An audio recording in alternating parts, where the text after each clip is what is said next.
What everyday skill is suspicious if you're too good at it? Story 1. I once had a neighbor catch me while I was taking groceries out of my car and ask if I knew how to open locked doors, as they had locked themselves out by mistake. Went over to their door, took out a credit card, and shimmied my way in no more than 5 seconds. Probably was bittersweet for them. My boss locked herself out of the shop last week, and I did this. We are getting new locks and a new security system now. But if you had told her how easy it was a week ago, she wouldn't have given a care at all. Seeing is believing. Story 2. Not me, but someone I know once mentioned to me back in their high school days they were suspected of being a snitch because they would always be inclined to leave right before the bust happened. It wasn't that the guy was a snitch, he'd say that sometimes he just got a feeling, or he knew when a party was just dead. Some sort of sixth sense of his. Every time he got around to leaving, his buddies would usually follow suit, since they were usually the ones dealing anyways.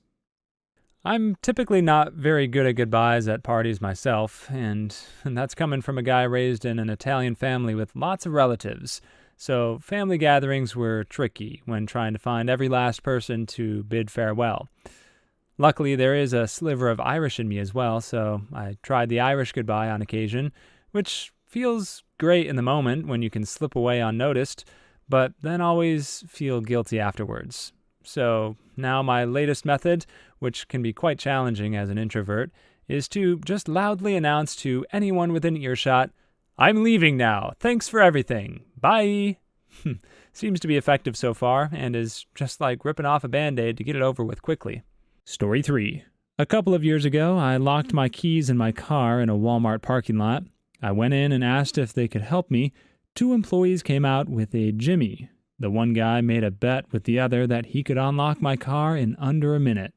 He then proceeded to unlock my car in 15 seconds. I told him thanks, you must have a lot of practice. To which he laughed and walked away.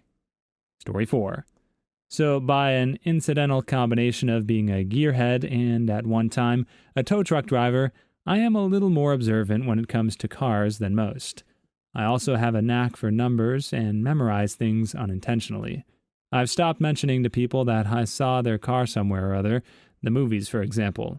It's awkward explaining that I know your plate and can spot your piece of crap Sentra from across the parking lot. Story 5.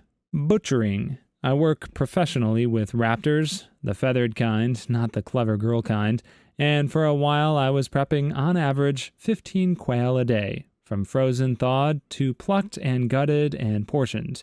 It's useful in the kitchen too, for ducks, turkey, chicken. I've also processed venison before. Then when people find out that I work in a landfill, I fly the raptors to keep the gulls out. They are suddenly afraid to make me mad. I don't know who you are. I don't know what you want. If you are looking for ransom, I can tell you I don't have money. But what I do have are a very particular set of skills. Skills I have acquired over a very long career. Skills that make me a nightmare for people like you. If you let my daughter go now, that'll be the end of it. I will not look for you. I will not pursue you. But if you don't, I will look for you. I will find you, and I will kill you. Story 6. Walking silently. It's always a good skill to have to be able to be quiet in a moment's notice, but do it too well and you start appearing behind people and freaking them out. How long have you been there? Type things. My significant other's parents' house has hardwood floors that everyone just stomps around on.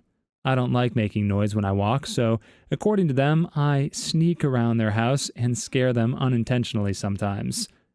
Story 7. I look at license plates. I don't know why, but it's every day for me. But for some reason, I pretty much had the license plate of the girl I liked memorized. It was easy to remember, and we worked the same place together every day, so I saw it a lot. One time, I almost slipped and said, "Hey, were you driving out over in X place today?" and almost mentioned that the truck's license plate looked just like hers. Story 8. I once went to a science convention thingy, and they had a rectoscopy simulator there. It was this camera snake cable thing that you fed into a butthole in the machine, and a screen showed a fake camera feed from the tunnel, a colon. I got such a good score that the woman at the booth said, "You must have done this before." Edit, I guess it's called colonoscopy. Anyway, the most embarrassing high score. A great adventure is waiting for you ahead. Hurry onward, Lemmy-Winks, or you will soon be dead. The journey before you may be long and filled with woe, but you must escape the gay man's butt, or your tale cannot be told. Story 9. Apparently knowing drug names. I once told somebody that they could mix ibuprofen and acetaminophen because they don't mess with each other, and they thought I was a drug dealer for the longest time, shaking my head. Yes, why do people think this is so weird? I'm not going to learn 30 brand names when they have one chemical name, unless there's something special about one brand over the other in terms of effectiveness. Story 10. Cleaning blood from things. Every woman, especially moms, should have some ability here, but be able to help someone clean up after an accident or injury and get surprised looks and side eyes. Hubby's in the EGA branch of the U.S. military. Within a month of being married, his whole shop was bringing bloodied uniforms to our house. Screw touch football and kitchen accidents, read shenanigans, but thank goodness for baking soda. Story 11. Noticing details about people. I've moved around a lot and have worked in a lot of industries, one being in tourism. If I'm a tour guide and I notice a particular brand of clothing and ask someone if they're from a particular place and am right, it's me being observant and leads to a fun discussion. If I do the same thing in line of getting coffee, it's considered creepy. Story 12. Interrogating someone without them knowing. I was at a school thing and one of my girl classmates really liked a guy, but was too nervous to talk to him. She asked me to figure out some of his info, and I ended up getting first name, last name, school, hobbies, and grade level. She was happy, but more than a little creeped out about how casually I did it. Story 13. I have very fast reading comprehension. People never believe me when I say that I've already read it and get frustrated that I don't take longer. I can't do simple math, but I read like lightning. I'm also very good with card handling, so everyone suspects that I cheat at poker. I encourage that because it keeps their eyes on my hands and not on my face. Story 14. I work at a university where students lock their keys in their cars on a daily basis. If you're unlocking cars 5 to 10 times a week, every week for years, it's an everyday talent.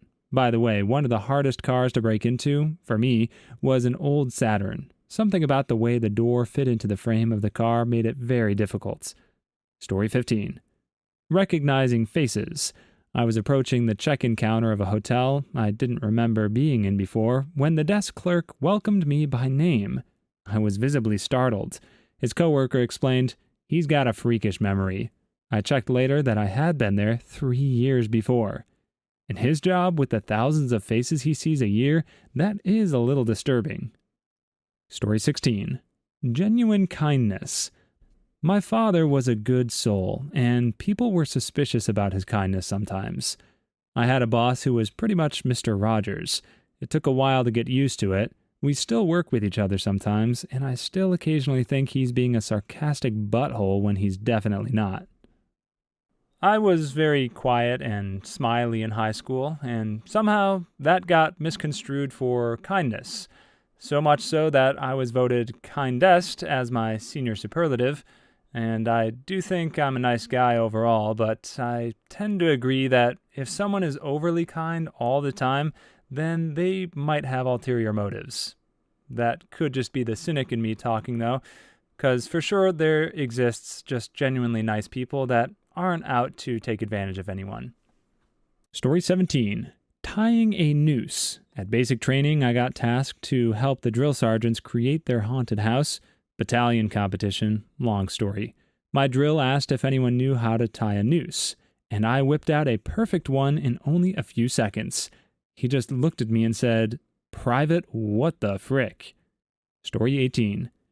As a guy, being good at undoing a bra with one hand while making out with a girl. If you do this too smoothly, she may suspect that you are a player. Best to fumble at it clumsily until it pops open. But don't fumble so much that you ruin the moment. It's a delicate balance. Story 19. Eavesdropping. I just passively listen to other people a lot when I'm alone, even if I'm doing something else. It gets really embarrassing when you bring up information you heard from their conversation, forgetting that you weren't involved, or when you laugh at a joke said by someone across the room. Story 20. Getting over bad feedback or negative events. I have a rule that if something bad happens at work, I can be upset for 20 seconds, then move on, not let it bother me, except to fix it if needed. People seem to think that makes me a bit psychopathic? A bit of a psychopath. Story 21. The removal of stains. I like to use lots of bleach and get the, oh, you must be used to cleaning up the red rum scenes. A, I like the smell of it. B, if I was cleaning up a red rum scene, there are way better chemicals than bleach. Yes, like the hydrochloric acid used in the bathtub scene from Breaking Bad. That'll surely do the trick. Just remember to cut off the crust of the sandwich before you feed your victim their final meal. Story 22. I used to be a dispatcher for home heating fuel in Juneau, Alaska, and when I meet people, I'd say, "Oh, you live such and such a street." I'd get an uncomfortable silence from them and have to tell them, "We deliver your oil. I work, yada yada yada." Story 23. I don't think it's really an everyday skill, but being able to tell somebody by the sound of their footsteps. When friends or family approach my door, I know who's about to knock. I love creeping them out by saying, "Come in, insert name here." Story 24. Being able to measure somewhere between 5 to 9 inches using some arbitrary references on your hand. Just tonight, my friend asked how long 8 inches is. My exact reference and quick conversion to centimeters was definitely looked at with suspicion. Story 25. Anything borderline fancy with twirling knives. I carry and use my pocket knives quite often and have picked up ways to easily handle them. People either assume that I'm full weeb or a serial killer. Story 26. Unintentional memorization. Passwords, pins, garage door codes, zip codes, just random numbers. I remember it all. But for the life of me, I cannot remember your name, even if you said it 2 minutes ago. Story 27. Remembering someone else's schedule. I've had people get a little freaked out when I ask how a specific appointment or task is going, when I remember them telling me about it days prior. Story 28. Boning. If you're too good, people will assume you've had a lot of it, and are therefore a slit. If you're good enough, they won't have the brain power to question anything. Story 29. Due to my job, property management, and me being a flake, used to lose and forget my keys a lot, I've gotten really good at quickly breaking into houses and apartments. Story 30. In freshman year of high school, a teacher accused me of cheating on a test because I finished it too quickly. Ironically, the test was on test-taking strategies. Story 31. Knowing where people keep items on their person. Friend will be looking for his keys or phone, and I'll know what jacket pocket he left it in. Story 32. The ability to get into locked buildings. I've had my mom ask if I'm a burglar, and also said I'm useful for when she's locked out. Story 33. Remembering names. Oh, hi Beth, remember me? We sat on a bench together for like 5 minutes about a year ago. Gets maced. Story 34. Hand washing. If you go above the wrist and you're not a surgeon, I'm going to end your life before you end mine. Story 35. Picking up on small details and remembering them for months. My friends are always like, "How did you possibly remember that?" Story 36. Being a very persuasive salesperson. If someone is too convincing, I just assume they're trying to scam me. Story 38. Maintaining composure during a crisis. Do it to too many people and they think you lack sympathy and are a sociopath. Story 39. Opening a beer without a proper bottle opener. No, I definitely don't practice this multiple times a day. Story 40. Shuffling cards. Want to play cards? Sure. Gambit routine with lightning speed. Not for money, right? Story 41.